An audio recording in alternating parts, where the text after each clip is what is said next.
Hey guys, hey guys, welcome to Mr. Digest, and in this video I'm going to show you how to use Yotpo on Shopify. So to do that, first go to Shopify and log in with your account.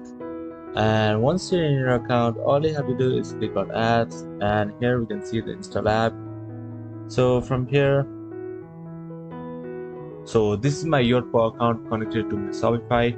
So now all you have to do is you can import your reviews and then click on install. So what this application does is automatically collects your reviews and shows them in your store. So that's how you can use this application in your Shopify. Since I don't have any reviews on my product, I cannot show you exactly how it's done, but it's done. It's a very easy steps. All you have to do is click on import reviews and select your provider. So it is Shopify reviews.